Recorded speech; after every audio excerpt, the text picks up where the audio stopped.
Shamaya, you did it. STL Music. Welcome back to the show. So listen up, we back in the game. Sweep the league, we got the plane. Motivated to the fullest every single day. We wake up, get it in every way. Right from the two in the global inspiration. Talk this sports and top news, no hesitation. Sweep the league is back.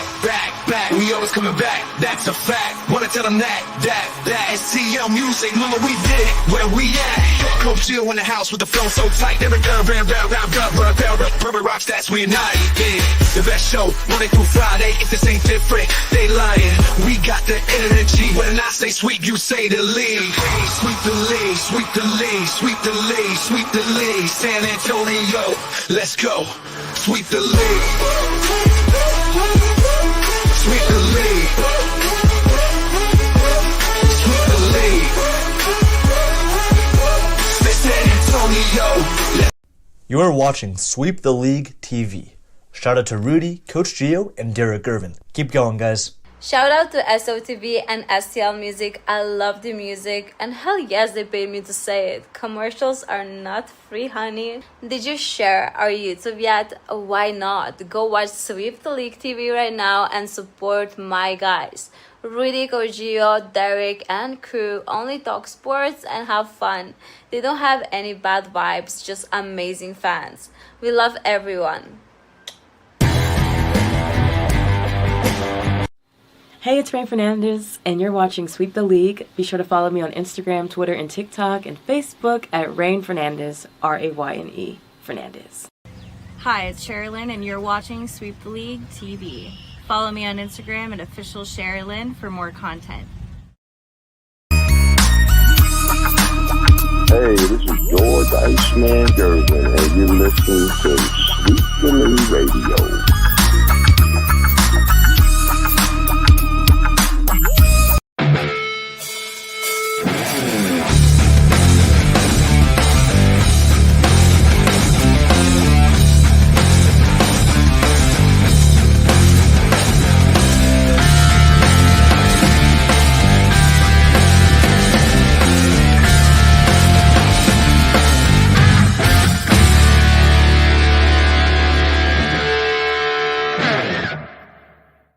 Howdy, folks. Welcome back to Sweep the League. It's the afternoon delight edition here on Wednesday.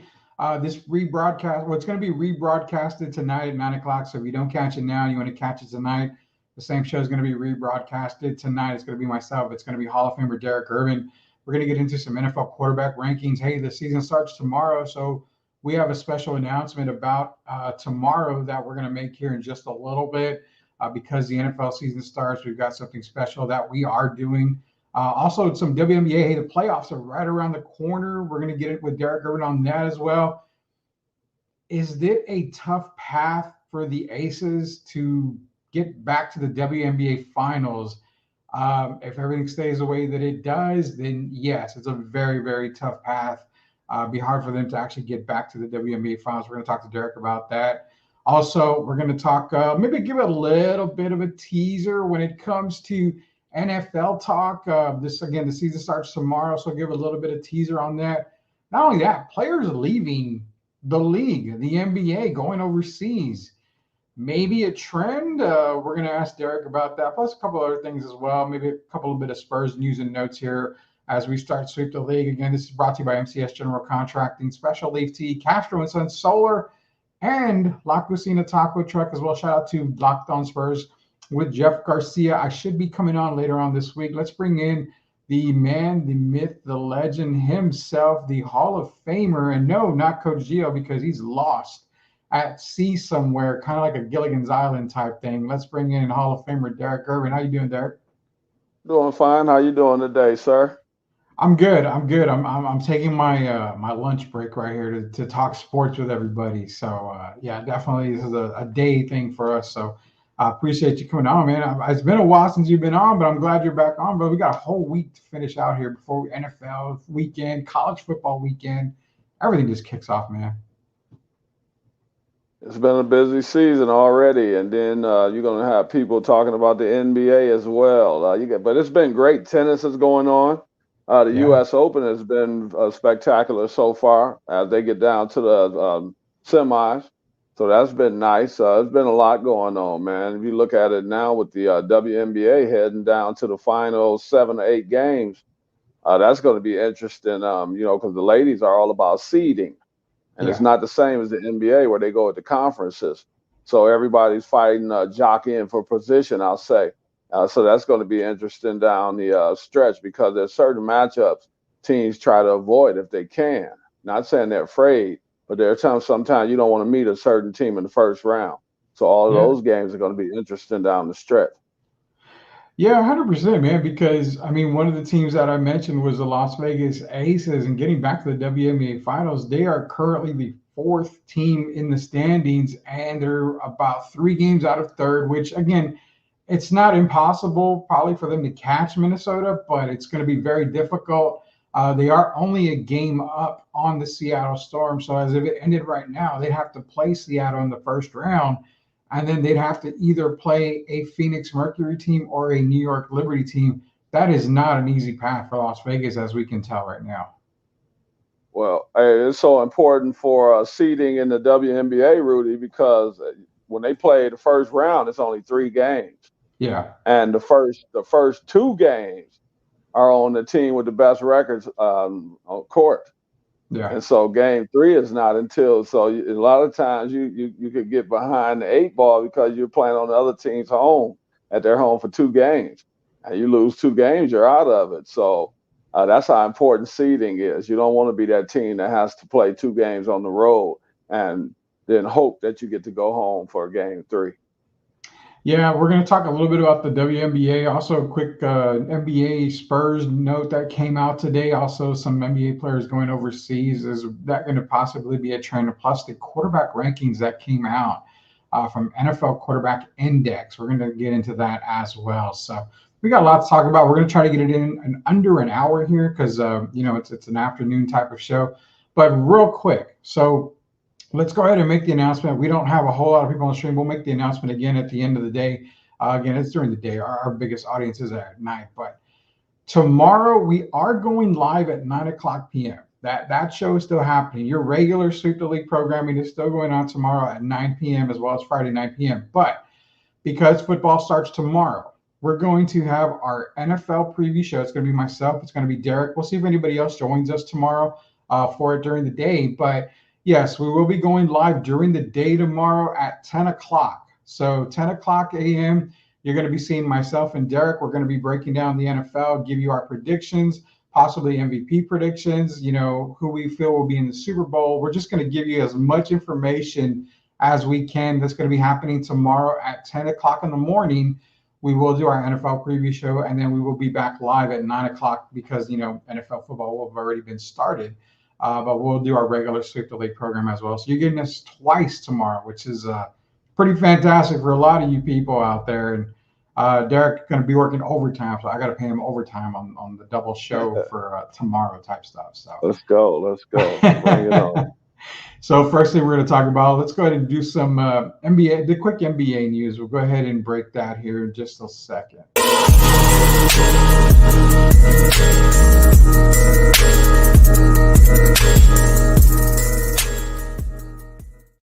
All right, so news out of San Antonio Spurs camp is that obviously Keldon Johnson is going to number 0 on the jersey. Chris Paul ended up getting number 3 for trying to keep his CP3. I had a little rant about that. It shouldn't be forced. Now, was Keldon forced? I don't know. Nothing's going to come out as to what Chris Paul gave him or if he was forced to give up his jersey number. I have no idea. I don't know the details, but knowing that CP3 keeps his jersey number at 3, Keldon goes to number 0.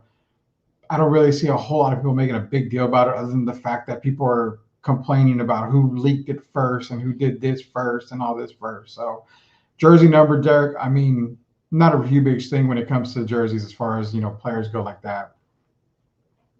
I don't know, because sometimes you can feel like you're always that guy that's on the end of the negative side, I'll say. As you know, Keldon lost his starting spot last season. Yeah. And now if he was forced to give up his jersey, which I don't believe, But if he was forced to give it up, I don't think that would be a good thing for the Spurs. I don't think Pop is that kind of guy where you talk to him and it's basically I don't even think Pop had anything really to do with it. I just think Chris and Keldon probably talked, and whatever happened, maybe Chris paid for the jersey. Maybe Yeah. Keldon had him slap him a quick fix. But I don't think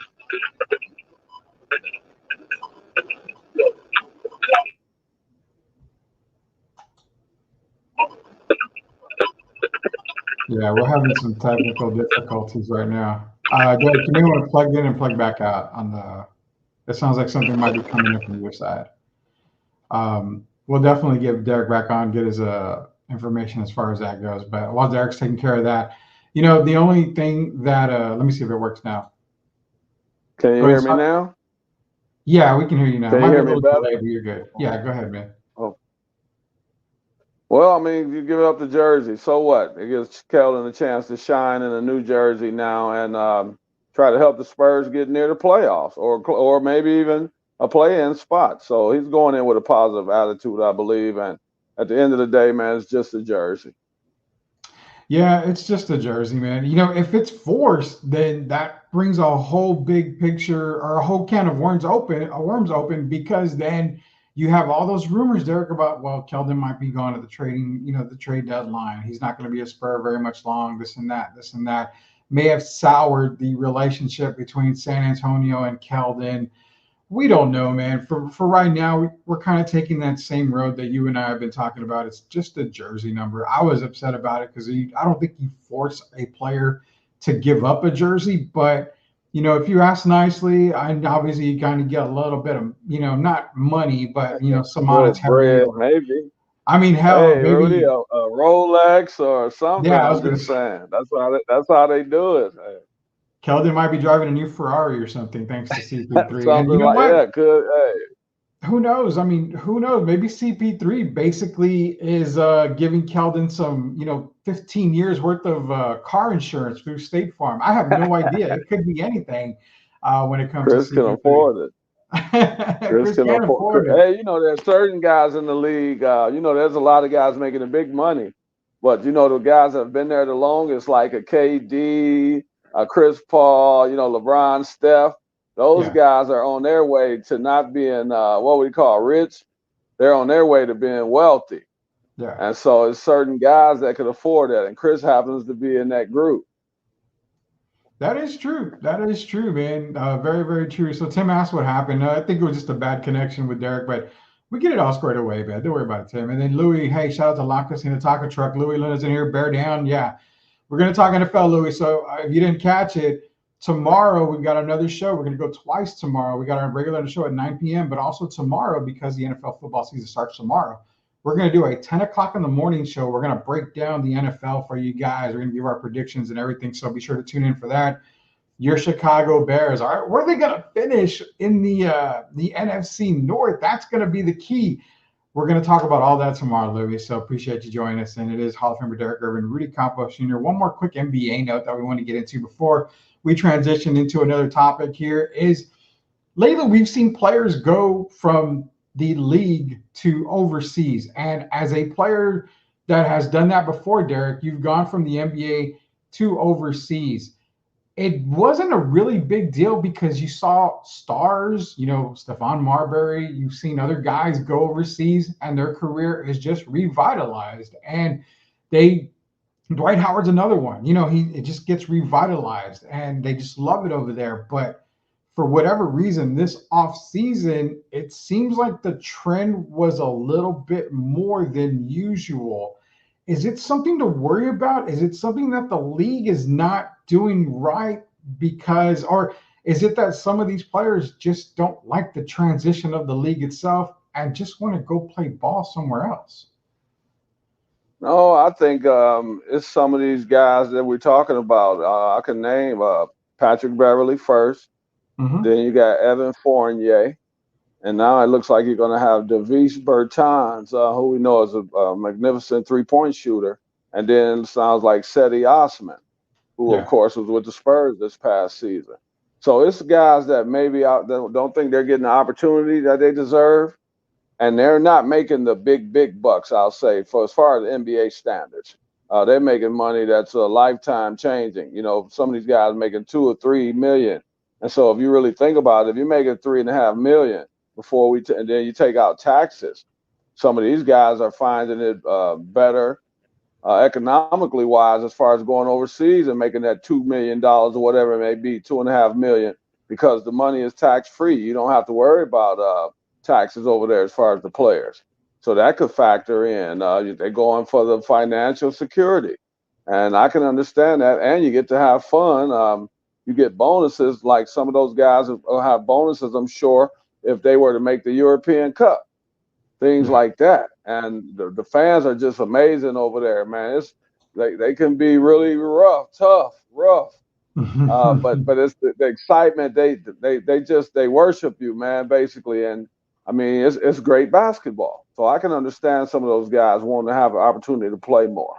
And they get paid some good money. I mean, like Tim mentioned, they do get some pretty good money for going overseas. And I mean, money's money, man, especially when you're making it, whether it's overseas or in the States. But I do see the trend maybe going a little bit that way. It's kind of crazy because there's a lot of times where teams would draft and stash players, and now you have the G League, so it makes sense to bring them over, stuff like that. But a lot of these guys, I mean, Davis Bertans, he fits in the league. He's a shooter. I mean, the NBA is all about shooting, and it bothers me to know that. Cedi Osman is a hell of a veteran. I mean, one that would benefit on a championship team. I'm not looking at it as a negative at all. At all. You know why? Because, like I said about guys playing more, right? Mm-hmm. There's also style of play, and you mentioned that a little while ago. Some of these guys want to play the way the game was meant to be played, the fundamentals, the more team-oriented basketball overseas. Yeah. And you saw it in the Olympics, the way that they play. Everybody gets a piece of the pie. And that doesn't always happen in the NBA. You got your pecking order. Over there, you got your pecking order, but it's a different type of pecking order. It's all about who's going to be the guy that's going to lead the entire group to becoming a better team, better organization. And that's somewhat the difference that it is the NBA, the up and down game where the floor is more spread. Over there, the court is not as big, remember? Yeah. So it's a little different. It's not as wide. The 50 is more like 49 feet. And then, the floor is a little shorter. It's like 92.5 feet as opposed to 94 feet. So it's a different game. It's a lot more congested. But this is what these guys are used to. And it does take a lot of fundamentals over there to succeed. Yeah, 100%. We have 644 people live in the stream right now. Appreciate everybody joining us for the afternoon delight of Sweep the League. If you don't catch it now, catch it at 9 p.m. We're going to rebroadcast the show for you guys tonight at 9 p.m. Also, a reminder tomorrow, we're doing double duty tomorrow. We've got a 10 o'clock show in the morning of our NFL preview shows as the NFL starts tomorrow. Plus, we're doing our 9 o'clock show as well. So we've got a lot coming to you here at Sweep the League. Derrick, new players don't make it in the NBA. They go overseas to make money. That is true. Locked On Spurs Zone, Jeff Garcia. Rudy, have Euro players taken over the NBA versus American-born players? That's an easy answer. That would be yes. I mean, let's not just say Euro players, international players have taken over the NBA. Just look at it. I mean, the All-NBA first team this year, we mentioned it before, 4 out of the 5 are international players. I mean, it was Doncic, SGA, Giannis Antetokounmpo, Joel Embiid, I believe, was the 4 out of the 5. And Jokic. Oh, Jokic. I'm sorry, Jokic as well. So, I mean, you got 5, probably the top 5 players in the league, possibly, that are all international players. So I would say easily the international player has taken over the NBA, and there's no doubt about it in my mind. Rudy, I won't say taking over because you still got guys. If you look at how LeBron played in the Olympics, he still looked like he had some energy there, some legs under him. And AD played well. And then you still got guys like Steph Curry that you could never count out. Mm-hmm. So if Golden State were to be able to make some of these guys that I say not so popular guys, big names and all that, they ever to blend them in this year. And you got Poshimski and all these guys, Moody coming back, and Kuminga. if they can get a little more, I'll say, effort, a different style of play, maybe. The Golden State could be a dangerous team. And the Lakers, you can never count those guys out. So I won't say they've completely taken over. And then we still got Tatum and these guys, Ja Morant coming back. So we got to see what happens with guys like Ja when they're healthy before we can fully say they're taking over. They are taking over as far as winning MVP. But I don't want to say they're taking over completely because the team that just won the championship didn't have the foreigners on it other than Porzingis, and he was in and out of the lineup.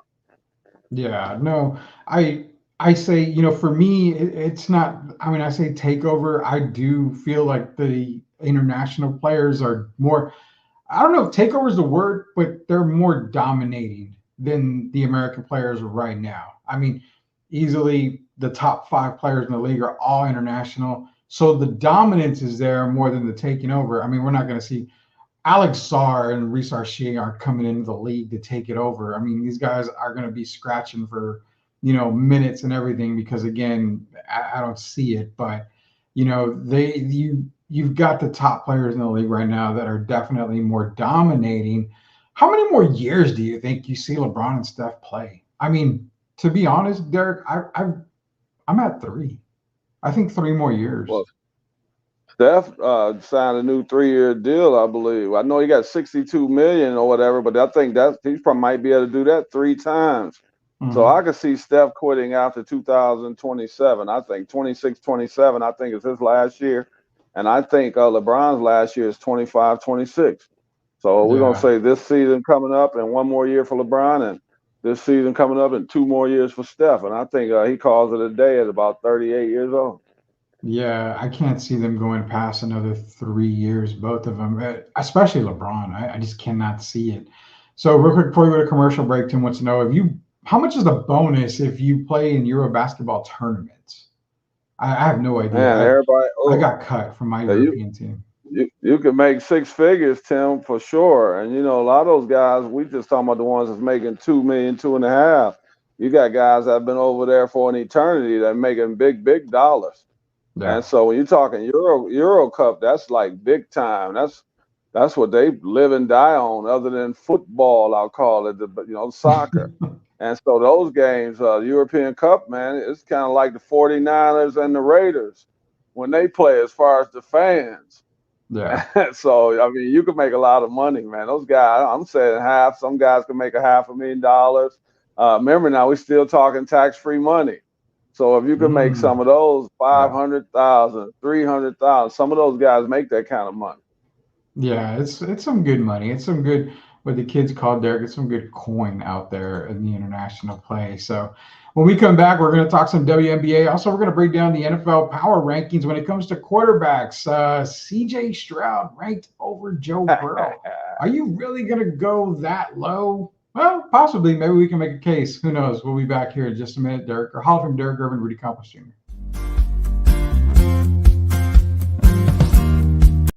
Are you looking for a contracting company that gets the job done right the first time? Look no further than MCS General Contracting. MCS specializes in top quality concrete work, including patios, driveways, foundations, and swimming pools.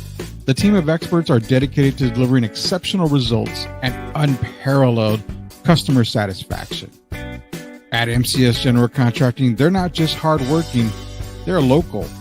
Based in San Antonio, they are committed to building relationships and trust within the community. That's why MCS guarantees your satisfaction. They pride themselves on getting the job done right the first time, every time. So why wait? Contract MCS General Contracting today to schedule your project and experience the difference for yourself. MCS General Contracting, building a better San Antonio, one project at a time. Proud sponsors of Sweep the League. Hey guys, are you ready for a flavor explosion? Look no further than La Cocina Taco Truck, serving up the best street tacos and quesadillas in New Braunfels. With a 5-star rating and rave reviews, they're not just a taco truck. They are a taste sensation. La Cocina staff is the best in town and pride themselves on making every customer feel like family. Whether you're feeding a crowd or just satisfying your own cravings, they've got you covered because no order is too big or too small for them there. Louis and his staff are all about customer satisfaction and they love their community. Don't worry, San Antonio friends. They're just a short trip away to New Braunfels. So why wait? Come visit La Cocina Taco Truck today and taste the difference for yourself. That's La Cocina Taco Truck, where every bite is a fiesta. Proud sponsors of Sweep the League. Spurs fans, are you ready to stay ahead of the game of the San Antonio Spurs with the best coverage in the business? Tune in to Locked On Spurs, the daily podcast that brings you expert analysis, exclusive interviews, and all the latest news and updates for your silver and black. Join Jeff Garcia, the most informative and entertaining host in the game, as he breaks down all Spurs news and notes, interviews the biggest names, and keeps you locked into all things Spurs. From Monday to Friday, get ready to start your day with the best Spurs coverage in the business. Don't miss out on the expert opinions, the hot takes, and the can't-miss guests. Make sure you're locked in with Locked On Spurs. Subscribe to their YouTube channel now and stay ahead of the game all season long. Locked On Spurs. It's the best Spurs coverage in the business. Don't miss out. Pops the mastermind, got the team what we need. 5 rings deep, we the Dynasty Kings. From the Alamo Dome to the banners we...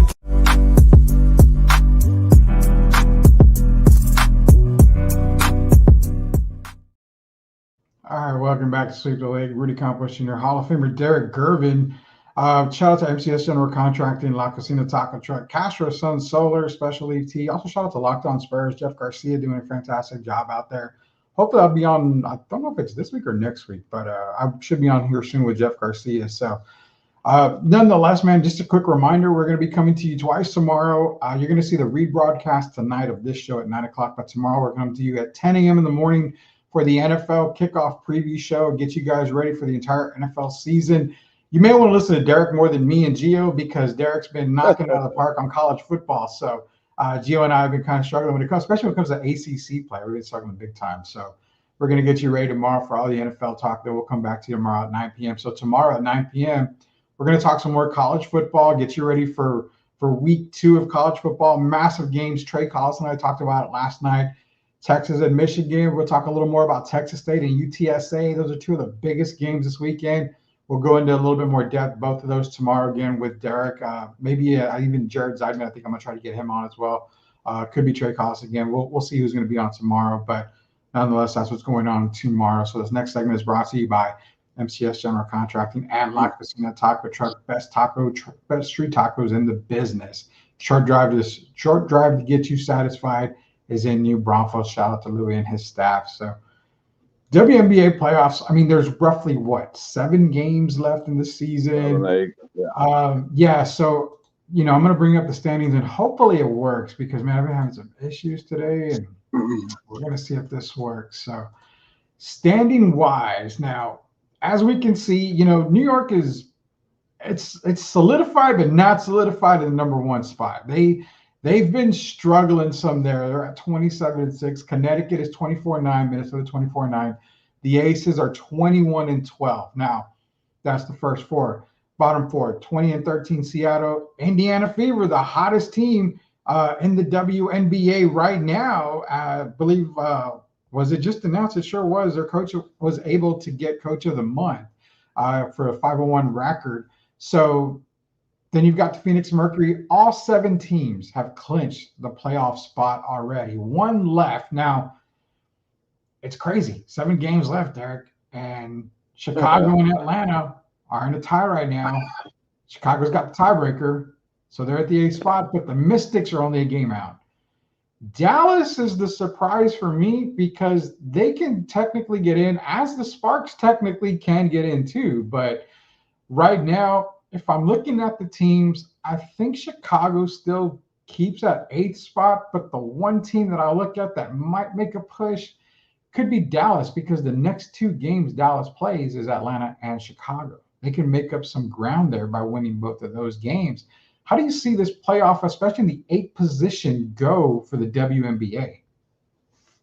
I think for me that last spot is going to end up to be an Atlanta Dream. I know they lost their game, the last game they played, and gave them opportunity to move into the 8th spot. But I just think the Sky are going backwards, and I don't know if they can get that fixed. I know Trinity Carter is supposedly going to play the next game, but it's no guarantee if she's playing tomorrow or Friday or whenever I think it is. It might be Friday.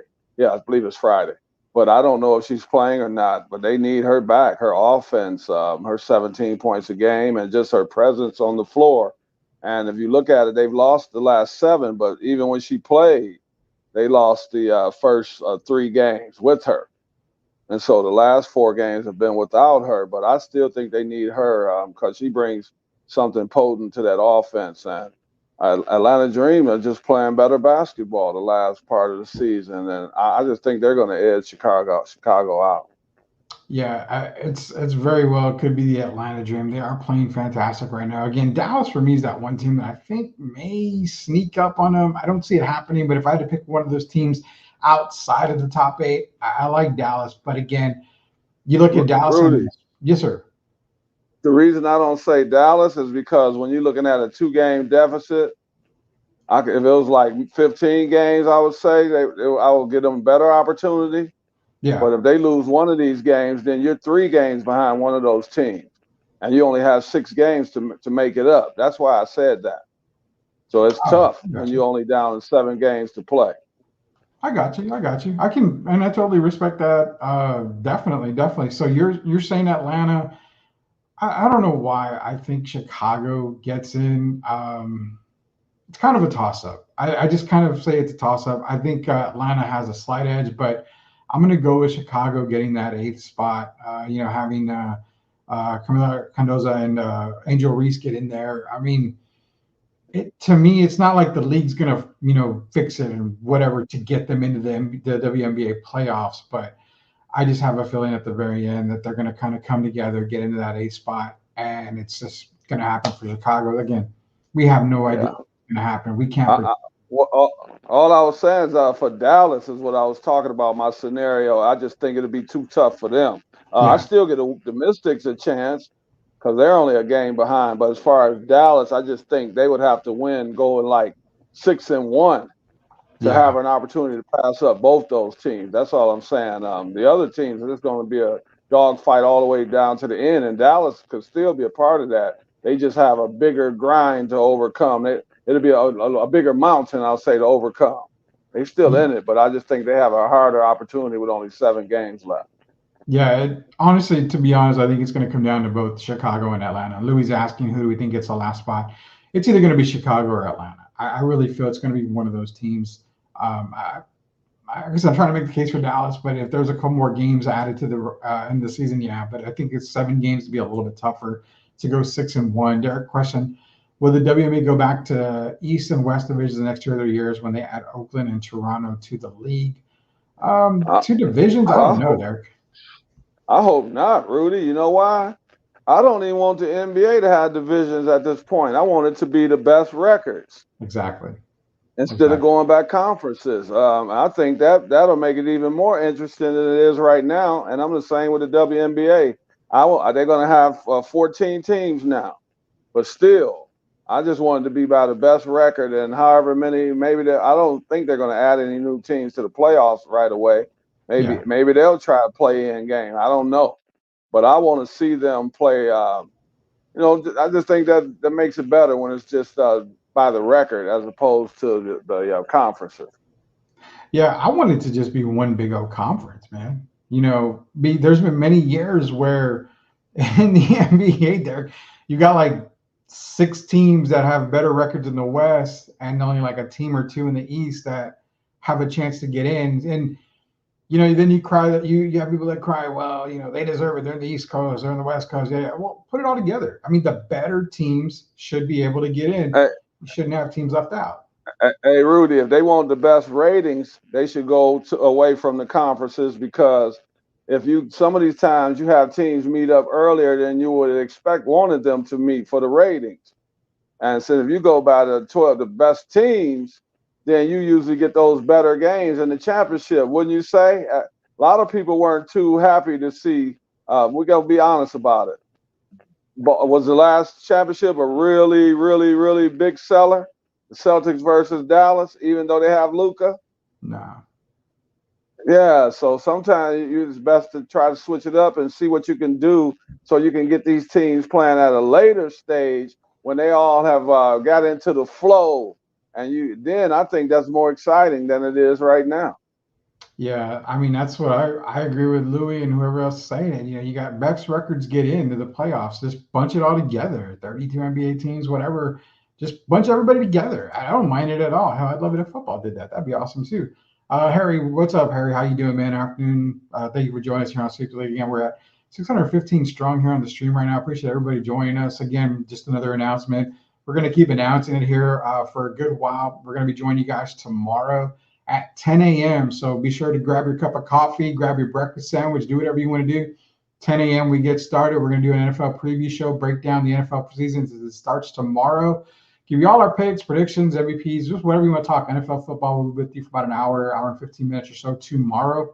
And then we'll be back live again tomorrow night at 9 p.m. Double duty for Sweep the League. Also tonight, this show will be rebroadcast at 9 o'clock. So appreciate everybody joining us here.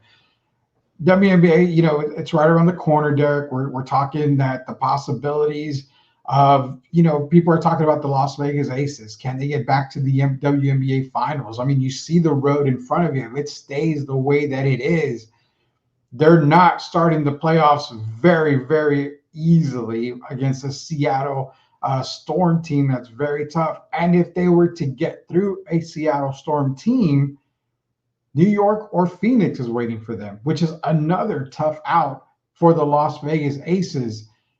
There's got to be a massive amount of concern as far as Vegas goes getting back to the WNBA finals. Now, if they go through that gauntlet and get back to the finals, then you almost have to feel good about their chances to win another title. Well, I think they could. I think they would be able to deal with Seattle, but it wouldn't be easy with Jewel Lloyd and you got Ogwuma K, and you know they got some players, Skylar Diggins. So you got some players over there, and they've been playing good basketball lately. But the Aces are, I believe they playing better the last 4 games. And if those two teams were to meet, I would take the Aces because the first 2 games with the home court advantage, I would certainly take the Aces. And the Angels, Asia has just been playing. I guess she's going to cement her MVP, and I can understand. So I think she's going to be playing well. They got to get something from Kelsey Plum. Plum has been out. I think she got hurt. It wasn't anything major, but haven't been playing well. And when she played, she looked a little beat up. So they got to get her healthy. Some of these women came straight. They got a little time off. And then they started back playing basketball. It didn't work for everybody. So Plum has to step up, and then they got to get more from Jackie Young. Those ladies are going to have to pick it up a notch, I'll say, and give Asia a little more help. And but I would take them over Seattle, and then they would probably have to end up facing New York. And then we'll talk about that one later. But right now, I would take the Aces over the Storm in the 2 out of 3. So let me just throw the question out there. What would be a successful WNBA playoff run for Indiana? Honestly, Yeah. Man, look. Okay, right now I got them as the second best team in the league. The Lynx have struggled a little bit. You got the Connecticut Sun have struggled a little bit. You're not getting I'm not gonna say they're not playing well, but you're not getting the same production the last few games from Nafisha Collier and Alyssa Thomas, who have been leading their teams. So maybe it's a little fatigue in there. But right now, Caitlin, the ceiling, the sky is the limit. The sky is the limit. I'm sure they're thinking about winning it all, Rudy. And if you look at the way they've been playing, it's not just Caitlin. Caitlin gets most of the notoriety, but Kelsey Mitchell, I'm telling you, all these ladies have been playing fine. Aaliyah Boston is still playing well, having a good follow-up year to her rookie year. Alexi Hall is playing well. So they've come in sync. Everybody's coming in sync at the right time. The sync is everything. Everybody being like a fist, and they playing better basketball. So hey, we'll see what happens. I think they're thinking championship or it's a failure. Caitlin has never won a ring, Rudy. Yeah. And in college, we know she came up short twice. Yeah. And what better story would there be for a lot of people if Caitlin Clark was to lift a team that hadn't been in the playoffs in quite a while and to lift them to the championship in her rookie year? What bigger story would be bigger than that? Nah, there wouldn't be a bigger story. I want to make a quick correction. I've been saying it all show, and I've got to make a correction. It's my fault there. So the Aces wouldn't have to worry about playing the Phoenix Mercury because they would. I was thinking New York was playing Phoenix in that first round. They wouldn't. They would be playing either Chicago or Atlanta. So my mistake on that. So the Indiana Fever. I mean, you're looking at them playing Connecticut, which is a very tough out. Connecticut is a very, very tough out. But if they get through them, obviously, you mentioned Minnesota's kind of been struggling a little bit. They would have to play Phoenix. I'd still give the edge over Indiana over Phoenix if they met them somewhere in the playoffs. But I'll be honest, man. If you're looking at the Liberty, the Aces, the Sky, the Storm, they're going to beat each other up in that part of the bracket. So come WNBA Finals, if the Fever get there, I'm not saying it's an easier route. I can truly see that you're more than likely going to have a very good possibility of Caitlin reaching that goal as a WNBA champion. I mean, matching up with New York is a little tough, I think, for Indiana. But if you're looking at other teams, the Aces, I think they can match up with the Aces. Asia Wilson's tough, but in a lot of senses, I had a coach tell me this, and I believed it at one point. I had a coach tell me this one time. It says, I will allow this guy to go off if we stop everybody else. And it seemed to work a majority of the time. What do you got, man? Who controls the tempo better than Caitlin Clark out of anyone in the league right now? Nobody. Okay, so you can't even go by like a scouting report or anything. You have to go by the actual play on the court. Yeah. She seems to be able to control the tempo no matter who they play against. And what are they, 9-2 in the last 11? Yeah. And 7-1 since the All-Star break? Yeah. They just playing on a different level, man. And with her, she knows about possessions. You notice her turnovers have been going down. She's making better decisions, and she's been more aggressive as a scorer as well. She's not just shooting getting the drive off the right hand going to the basket. She's also getting that jump shot going left. So it's just been they've been playing really, really good basketball, and they're kicking the ball into Aaliyah Boston. And if she doesn't score, she distributes. And everybody's getting, I call them rhythm shots. And they're just playing a lot better basketball. They're rebounding the basketball. They're getting hustle plays. And then you got Caitlin Clark and Kelsey Mitchell. So that makes them a very dangerous team when you got two people that can get you 60 points on any given night. Exactly. And that's where I'm saying that if you get Indiana into the WNBA Finals, they make it there, they're pretty damn dangerous, man. I mean, Caitlin has grown. It's weird. Everybody's so, are so focused on Rookie of the Year race and this and that a lot of times people fail to see the growth of a player right in front of you. I mean, Indiana Fever, not necessarily, I'm not going to say any team is a laughingstock, but nobody had hopes for them at the beginning of the season. It was all focused on Caitlin. Players were kind of like, Everybody's bought in. Everybody has bought in, especially on Indiana. No team, sir. No team wants to see them right now. No team in the WNBA wants to see them in a 3-game series right now with Caitlin Clark running the ship like she's doing. Makes them a very formidable team against any team in the league. They're on the roll right now. And now just think, if they get more production offensively from Alyssa Smith, she's been struggling about the last month as far as her offense, but she's continued to play hard. So if they can get her and get on all cylinders, I mean, they're dangerous against any team in the league. That includes the New York Liberty or the LA or the Las Vegas Aces.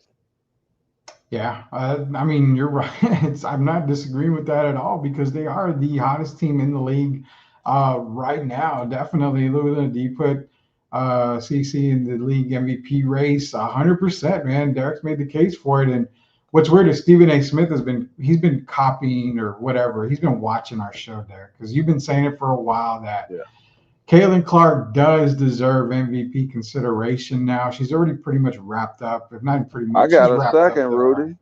You've got her second behind Asia. I sure do. I got Asia first. I don't think she has enough time to pass Asia up. But right behind her, I got I think Caitlin's passed up Nafisha Collier, Brianna Stewart, Sabrina Ionescu, Alyssa Thomas. I think she's passed all of them. And I think she's going to maintain that lead for second place, and that will be a fantastic story. I think she's the Rookie of the Year clearly now, and I can see her being second in the MVP race. I will say yes, and I will say this much. Again, 7 games left in the season. I'm just throwing it out there. If it sticks, it sticks. We'll see if it sticks on there. But, I mean, they are 3 out from the 5th seed. They are 4 back from the 4th seed. I'm not saying they get to 4. The possibilities of maybe getting to 5, they could be there. I think if they finish extremely strong, and Vegas has a couple of hiccups here and there, because remember, Vegas can go down to the 5th seed, potentially. They're only a game up on Seattle. I think if you see them struggle, Caitlin gets more of the votes. You know what makes Caitlin them so tough, and so it could go down to the Aces struggling down the stretch. I think they're playing better basketball now, and if they get a little more production from Chelsea Gray, they're still going to be a formidable team as far as winning it all. But with Caitlin and those ladies, man, the unknown. We don't know how even if they have reached their ceiling yet. They continue to get better, and it's been a grind. If you look at it, at one time, it was like who's going to have the best record, the Sky or the Fever. Yeah. All that's been erased, and they continue to play well. And then Caitlin looks like she's you can see the improvement since the the Olympic break. It just looks like she needs to just be refreshed and get a breather and get a chance to rest since she came straight from college. And it looks like she's just scratching the surface, I hate to say. The last, several games, she's been like 24 and like 9 assists and Rudy, be honest. Didn't I tell you at one time I thought she was stat padding? I didn't think it. I told you, remember, she was stat padding her rebounds early. I remember that. You looked at her rebound average now. Isn't it in that 5 or 6 area? Yeah. And you notice with her not running in the paint like she was doing, their play on both ends has picked up. You can see more of a team, a unit. Yeah. Because you got to have everyone. This is where Luka hurts Dallas a lot, isn't it? Yeah. He's back there whining to the referees after falling on the floor shooting a 3, and instead of getting back on defense, he's chirping to the referees. And that filters down to the other guys, man. You don't have time for that. And I think Caitlin's figured it out. If you look at Caitlin, even her attitude now, when she questions the refs, she does it diplomatically. She knows she needs 2 more technicals, and she would be suspended, right? So you can see the maturity overall, and it's showing in her play. So even if they were to meet the Aces or whoever it is, say next week, if they had to play the Aces or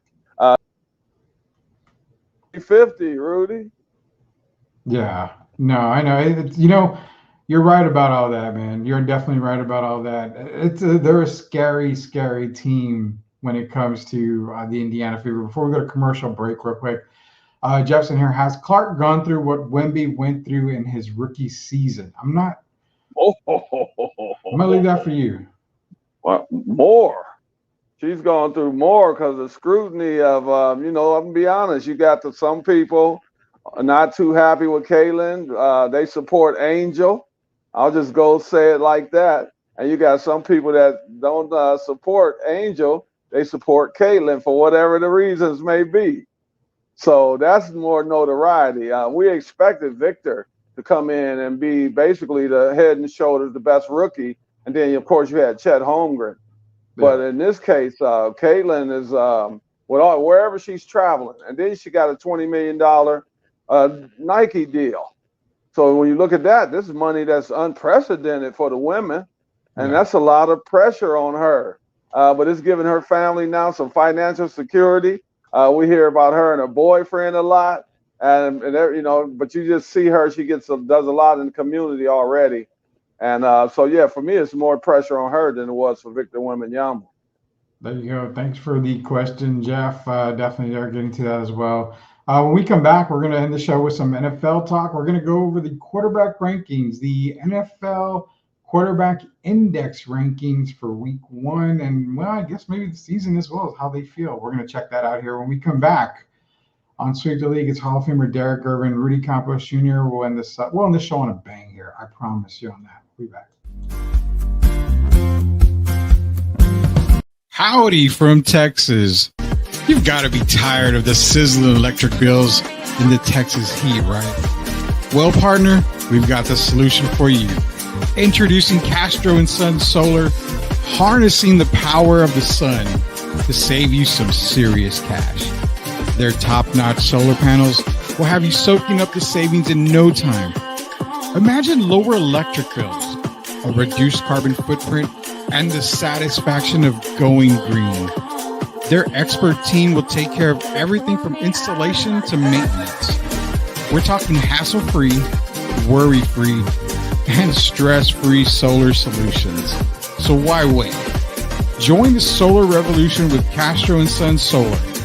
Let the Texas sun shine bright and your savings shine even brighter. Castro & Son Solar, empowering your home one sunbeam at a time. Call them today and let's get this solar party started. Can you imagine a world where nature meets wellness? Where every sip you take nourishes your body and soul. Introducing Special Leaf Tea, a line of 100% natural, ready-to-drink iced teas crafted to boost your immunity and energy.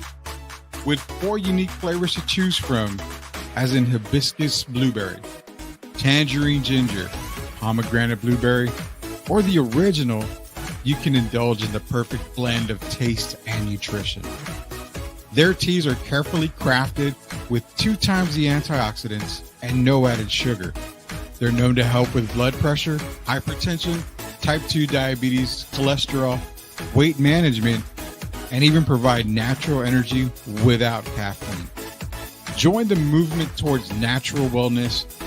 Order now at www.specialleaf.com and start sipping your way to a healthier, happier you. Special Leaf Tea. Nature in every sip. Proud sponsors of Sweep the League. Yeah, just for the family. Loyalty, respect, honor. You know what it is. STL Music. Let's get it. We the ones, never folded on ourselves, no bluffing. Legacy we building, man, this ain't up for discussion. They wanted us to quit, but we dug in deep. Motivated to the fullest, dreams ain't meant for sleep. On the grind 24/7, no time for rest. We making moves, calculated like a master.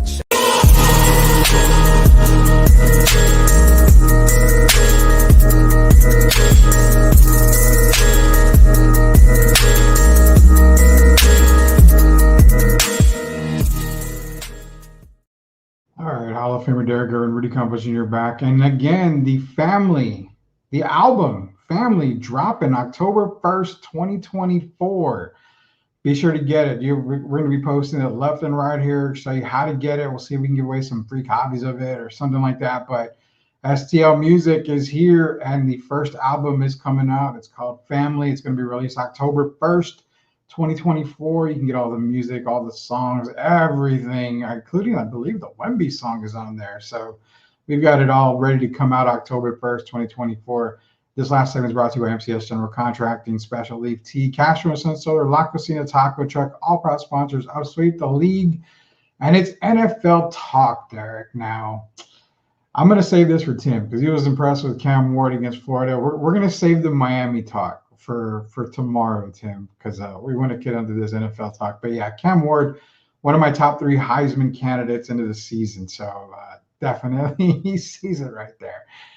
He's definitely there. So let's get into some, again, hopefully this works because, like I said, I hadn't been working in a while earlier today. So share the screen here. And we have, now this is for week 1, ranking the starters entering 2024 season. This is the quarterback ranking. So no surprise, Patrick Mahomes is there at number 1. No surprise there. You don't bet against Mahomes. Lamar 2, MVP, multi-time MVP candidate, MVP winner. So, I mean, go ahead. And before you get into the quarterbacks, I got a question. Does ball security matter? Where do you rank ball security? Where do I rank ball security? I would say pretty damn high because the quarterback has the ball every time, at least on the offensive side. Well, that's why I wanted you to show these rankings, because if you look right now, I'm a Josh Allen fan, right? Yeah. And, I love my Bills. But if you look at it, I believe Josh had, you're talking about ball security. Mahomes had 14 interceptions and 5 fumbles. And then you look at Lamar had 7 interceptions, 11 fumbles. So you turn the ball over 18 times. And then you look at Josh, who's rated number 3, and you're looking at 18 interceptions and 7 fumbles. So right away I asked, is that going into the new year? Is that what you want from your quarterback? Is that a number 3 rated quarterback in the NFL? No. I mean, it's all about ball security. I mean, that's what you mentioned. It's all about ball security. I mean, you can tell last year's stats: 7 fumbles, 18 interceptions for Josh Allen, 7 interceptions, 11 fumbles for Lamar Jackson. I mean, both of those guys right out the bat pretty much are identical when it comes to turning the ball over, as to where Mahomes is at 19 total turnovers last year, 14 interceptions, 5 fumbles. But I guess to be elite, you've got to be able to have mistakes, I guess. CJ Stroud is number 4 ahead of Joe Burrow. Now, I know it kind of upset you a little to see Joe Burrow there at 5 and CJ ahead of him, but CJ. I don't know if it hurt me, Rudy. I was surprised they rated him over. The reason that doesn't bother me is because Burrow, we still got to see if he's going to continue to be healthy. I don't even know if 5 is valid. If you're really going by Burrow, he played like 10 games last year. 10 games last year. So we got to hope he can even stay healthy. So I don't know if that's disrespect to some of those other guys that are under him, because there's a big question mark on Joe Burrow, probably more than anybody in the top 7 or 8 quarterbacks. You're right. I honestly, Burrow at 5 I'm okay with. I mean, CJ Stroud at 4, you can flip flop him. I think they're going off of last year at 10 games being played by Burrow, and I totally get it. He couldn't stay healthy. He got injured. He didn't get a whole full season in, so I totally understand that. Now, do I think Burrow comes out this year in a blaze of glory? I don't know. I'm not sure. He's already probably going to start the season without Jamar Chase. As of right now, Jamar Chase isn't playing week 1. And here we are, week 1 is this weekend. So the guy really hasn't practiced, nothing like that. So I doubt we see Jamar Chase this weekend. I really don't. But that's not a very good start for Joe Burrow to the season. That's for damn sure. Now, they are playing, I believe, New England the first week, which it's kind of a help right there. I mean, New England's not one of the better teams in the league, so it does kind of maybe help a little, but you don't want to see Joe Burrow get off to a terrible start. But CJ Stroud over Burrow. Then you have the man, the mystery here, the whole mystery package of Dak Prescott. 10 turnovers last year, 9 interceptions, 4 fumbles. But again, the disrespect. I think I would. This is me personally. I'm not a Cowboy fan. Please, I'm not a Cowboy fan. But I think Dak is top 5 going into the season. I don't know where he fits in at 6. I mean, 6 is okay. You're knocking on 5 on the top 5, but the guy needs to be in the top 5. So you're taking Burrow out. So where are you putting Dak? At 4 or 5? I gotta put him on 5, I maybe even 4, and C.J. Stroud goes number 5 because we saw C.J. have a good year, but as you know, Rudy, the following year, sometimes young people get the hiccups the next year. So so C.J. is a question mark as well. Dak has proven what he's about. Dak is one of the best quarterbacks in the league until January comes. That's been his shortcomings have been come playoff time. But during the regular season, if you ranking them going into the season, I gotta have Dak over Joe Burrow and C.J. Stroud. Yeah, I would put Dak at 4. Dak would be at 4, He was CJ second. at 5. Rudy, he was second in MVP voting. And again, and that's why I'm like, what in the hell?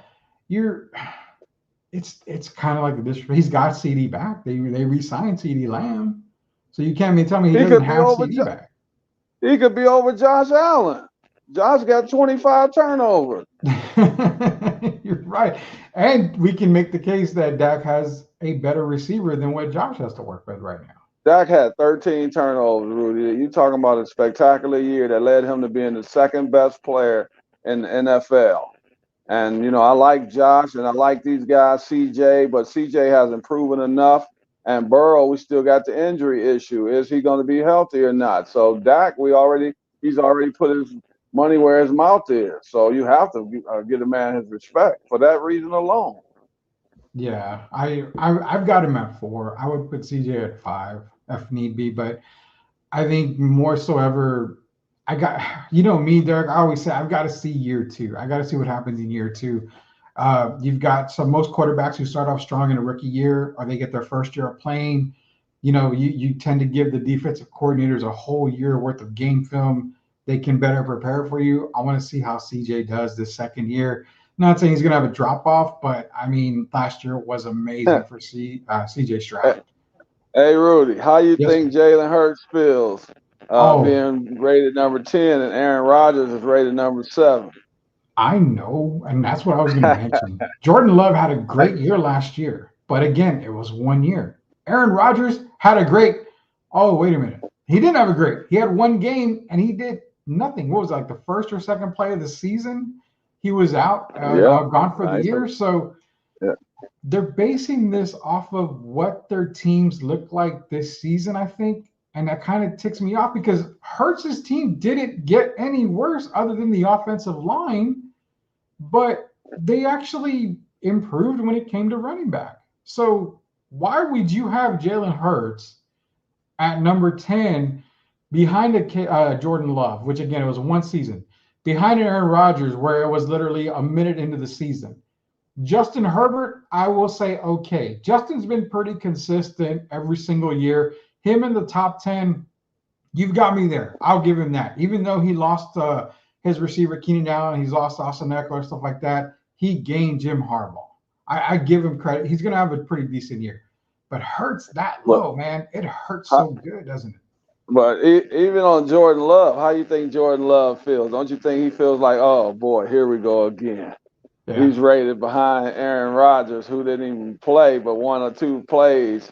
And Jordan Love had his production that he had last year. And once again, he's behind. He's playing back up to Aaron Rodgers. I agree. I mean, that's the thing. I'm not disagreeing because Aaron Rodgers in the top 10, it's based off of what he's going to do this year, not what he did last year. And that's what I don't get. If you're going to base it off what players are going to do this year, then I think Dak needs to be higher. 100% needs to be higher. Then you've also got a guy like Josh Allen at 3 who should be lower. I mean, there's nothing that screams that Josh Allen is going to have the type of year that he has been having the past couple of years. So that's where I don't know how these rankings came out. It's like you're ranking players off of what they did last year. What do you feel about them? What they're going to do this year? I have no idea. If that's the case, like I said, Justin Herbert, maybe it's a little lower. I don't know. Based off of what it is, Jared Goff has the exact same team coming back. A Lions team that was literally Super Bowl bound, if not for a screwed up call by the refs in that San Francisco game. We're not going to get back into that, but if they make the right call, the Lions are Super Bowl bound. And Jared Goff needs to be up there. Yeah, and I can't disagree. But my biggest thing with the Lions was if we catch the damn ball. Well, okay, you can go that route too. Yeah, you can go that part too. We had a lot of wide open drops at the wrong. Even when we were leading the game, those drop passes seemed to give the 49ers some energy. And we dropped a lot of balls, man. We should have won that game. We were dominating in the first half, and then it's like we just took our foot off the gas pedal, and we came back. And I'm gonna give the other team credit, but man, we coughed that game up, man. I was sick for a week, man. I know you and rest of Detroit, and even our producer Shemai is a little sick over that game, but. Jared Goff, again, if you're basing off of what is going on this upcoming season, Jared Goff is a top 10 quarterback. Easily. 11, yeah, well, I put him over Justin Herbert and maybe even Jalen Hurts at this point. I would put him over Herbert. I would put him over Rodgers. There's no doubt about that. Yeah, well, Aaron shouldn't even be in the top 10 if you really want to be honest about it. He's a lot of question marks still, so we don't know how they're going to play. We saw him just for a brief moment in the preseason, so I don't know. It's like disrespect to some of those other guys who have actually been playing, even the Matthew Staffords and the Baker Mayfields. Until Aaron proves something, I don't think he should rate over a lot of these guys. Kirk Cousins. Tua, I'm fine with Tua where he's at 12. Kind of not necessarily middle of the pack, but he's better than average. I just think he doesn't come through in a whole lot of situations. Brock Purdy at 13, you always get the game manager kind of talk and all that stuff. He's just there. He's an system quarterback, yada yada yada. I mean, the guy got his team back to the Super Bowl. I mean, 13. I'm going to say 13 for me at Brock Purdy is fine. I'm okay with Rudy, he was in the, if you remember, up until maybe the last week or two, wasn't he in the MVP voting? Yeah, he was. So is 13 giving him his just due, or you say that's fine? That's okay right there. Yeah, like I said, 13 for me is perfect for Brock Purdy. I'll leave him there. There's no doubt about that. Let's go to the brothers a little bit. Matthew Stafford at 14, I'm okay with. Baker had a really good year last year in terms of the way he's always been playing. 15, okay. I mean, Kirk Cousins, you don't have Justin Jefferson this year, so I don't know if 16 is a good ranking for him. Trevor Lawrence is there. I don't see really much to talk about. Yes, sir. Go ahead. You don't remember that? You like that? You remember when he walked off the field after they won it? Yeah. You're going to bring that Kirk Cousins back out, huh? It's either that or we're getting the gold chain Kirk Cousins in Atlanta. And that's, I don't know which Kirk Cousins I prefer. I don't know if I prefer gangster Kirk Cousins. I'll tell you what I don't like, Rudy. What I don't like last year that I'm looking at, he only played 8 games and he turned the ball over 12 times. Yeah. 5 interceptions, 7 fumbles. I don't like that. Going into the new year, but as you know, they rewarded him with $45 million a year, so maybe they see something we don't see. Why are you reminding me? And then they go out and draft Michael Penix. You either go get Penix and let him play, or you pay Cousins. But it is what it is. It's the offseason, man. We can't go back on that. Trevor Lawrence and Gio's boy, Kyler Murray, number 18. Again, Kyler could have a really decent year. I don't see him going maybe as far as 13 at the end of the rankings. I mean, he's a middle of the pack guy for me. Geno Smith at 19, Derek Carr at 20. I really feel that Derek Carr, I really truly feel Spencer Rattler will be the starting quarterback not halfway, but at some point during the season. Derek Carr is a great quarterback. He's good to get you where you need to go, but I just really feel that Spencer Rattler is going to be the starter coming up soon pretty quick. So you don't see a very good year then for the Saints. Is that what you're saying? Or is Spencer going to be the guy that saves the bell, saves the day for him? That's a good question. I think if Spencer plays a little earlier, I'm a little more worried about the Saints as being a good team. Like, in other words, they have more of a shot. They've got an opportunity with Derek Carr, but I have them as the 3rd best team in that division right now. I have Atlanta. I have the Buccaneers. I have the Saints, I have the Panthers, and I'm not even trying to disrespect the Panthers. I think the Panthers are a better team in some aspects of the field than what they have been, but I don't think they're there just quite yet. But yeah, I think if Spencer Rattler plays, I love Spencer Rattler. So I think he would probably help the Saints a lot more than hurt them. Anthony Richardson is in here at 21. Will Levis, 22. You have a lot of the younger guys. Well, not younger now. Jacoby Brissett, Russell Wilson. Deshaun Watson, I think he has a better year than most people give him credit for. You know, he's going to have a Cleveland. Rudy. What's up, man? What's up? Is that good for what are you? So right now, we got 32 teams, right? Yeah. You had no problem. What about Russell Wilson? Because didn't Russell have a pretty good year statistic-wise last year, stat-wise?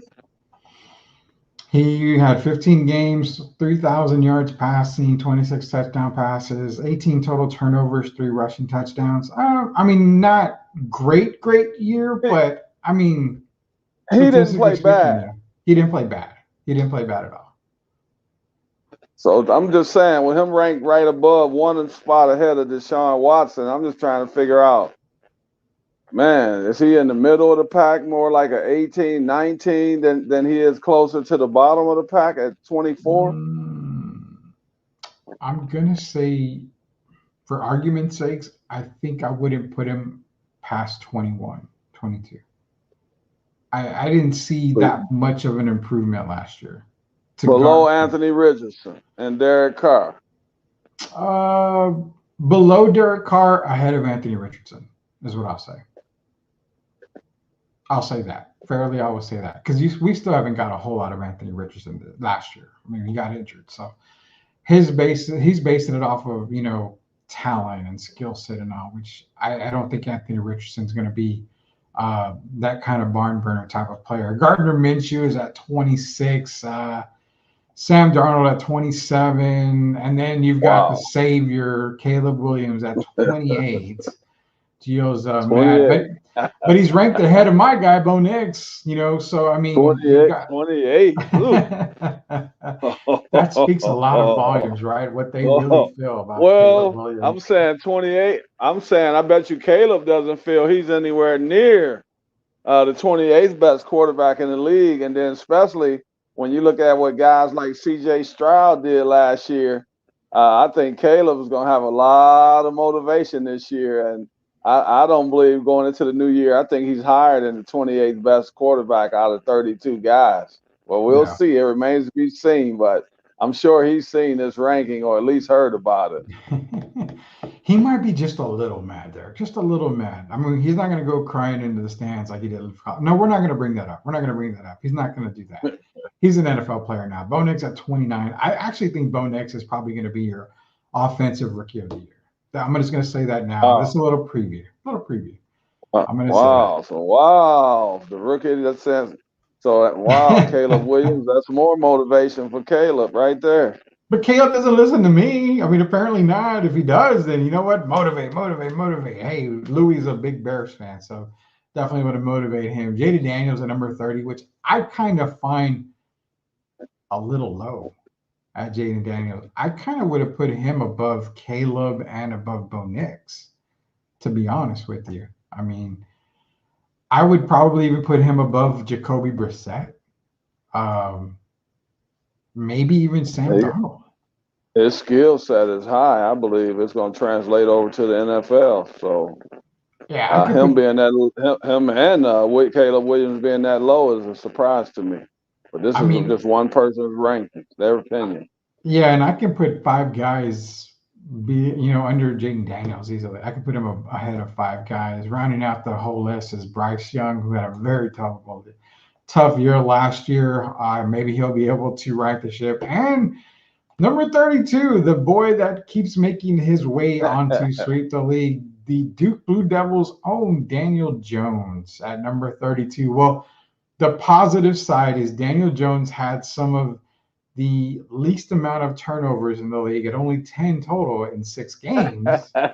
We're going to give him some kind of prop there, but the other good positive side for Daniel Jones, Derek, is you can't get any lower than 32 when you're a starting quarterback. So there's nothing Yeah. but up for Daniel Jones.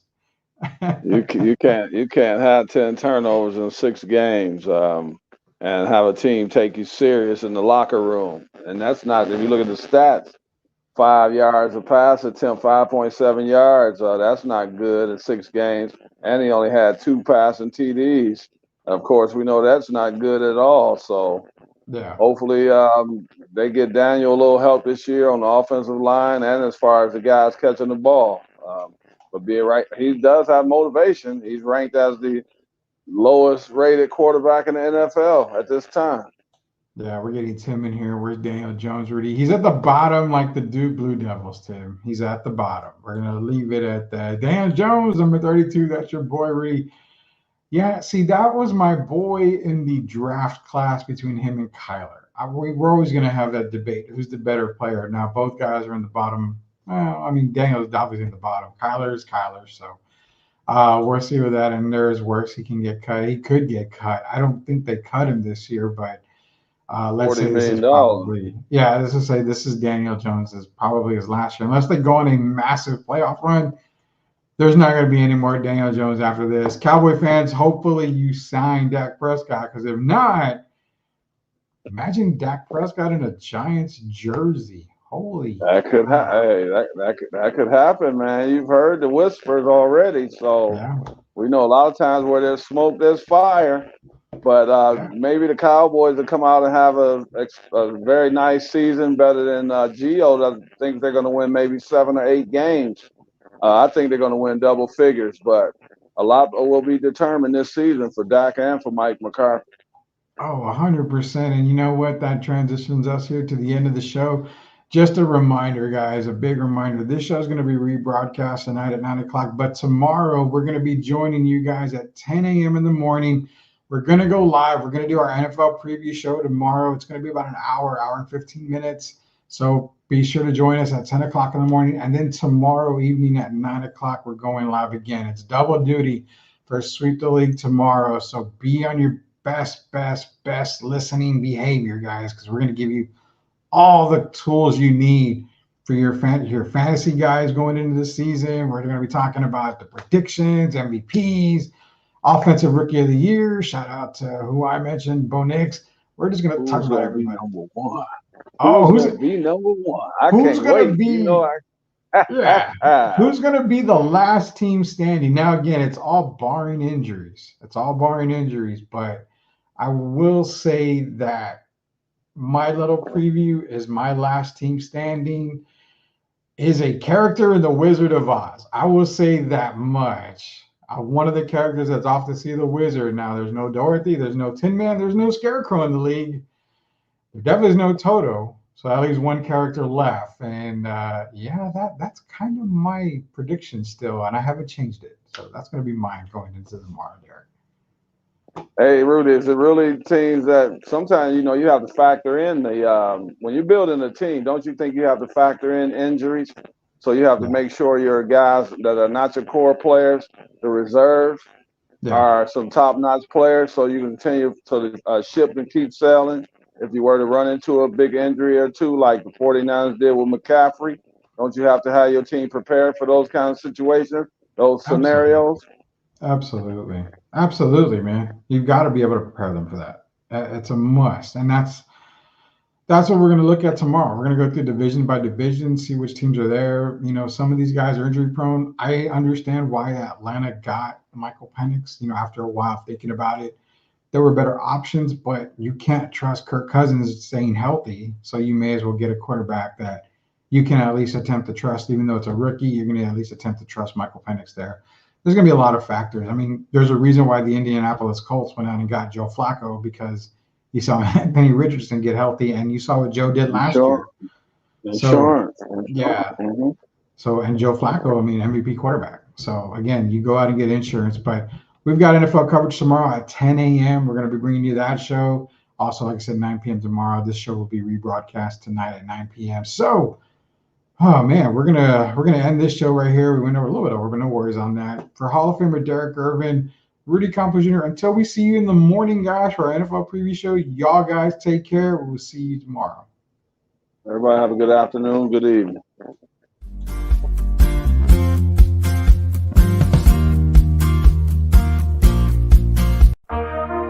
Yeah, this for the family. Loyalty, respect, honor. You know what it is. STL music. Let's get it. We the ones, never folded on ourselves, no bluffing. Legacy we building, man, this ain't up for discussion. They wanted us to quit, but we dug in deep. Motivated to the fullest, dreams ain't meant for sleep. On the grind 24/7, no time for rest. We making moves, calculated like a master chess. Son, you gotta keep your eyes open. Coach, got a proposition for you. Make a run, the Little League World Series.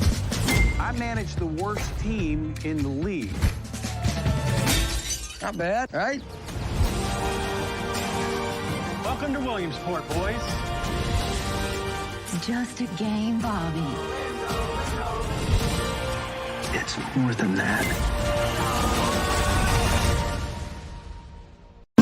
Shemaya, you did it. Wendy,